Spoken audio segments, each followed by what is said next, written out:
Alright, so this is, I don't know how good the sound will be, hopefully good enough. My roof is not loud.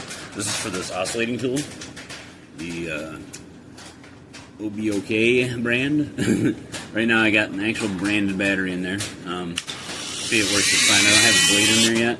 Right now I have the blade thing unlocked, so you can see that mechanism there.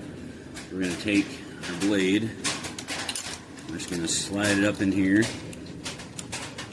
Make sure it's seated properly. And then I'm trying to hold it in so I can show you. Just pull the lever back up, and it pinches the blade in there. And I haven't had a single blade come out of this doing that. Right now I have it on, I'm going to put it on speed 4. On speed 4 you can go 1 to 6. It's on, it's not very loud. It doesn't really get, it's like it doesn't put any energy really into it until it's under load, because you'll listen to it.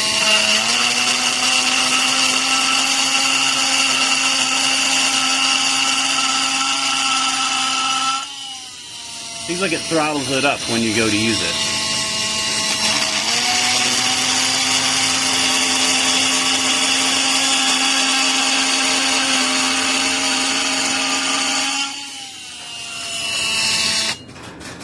And so, that's just a very, very cheap, supposedly carbide blade. You know, I bought like 20 blades for $10, so I guarantee it's not carbide, it's probably just colored like that. At any rate, still, even with that cheap blade, you saw how well it was cutting through that 2x4.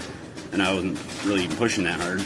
And also, obviously, it still works with some generic batteries too, just as well. Really think it's cool, and something about the shock absorber thing, where you know it's got the rubber to stop from.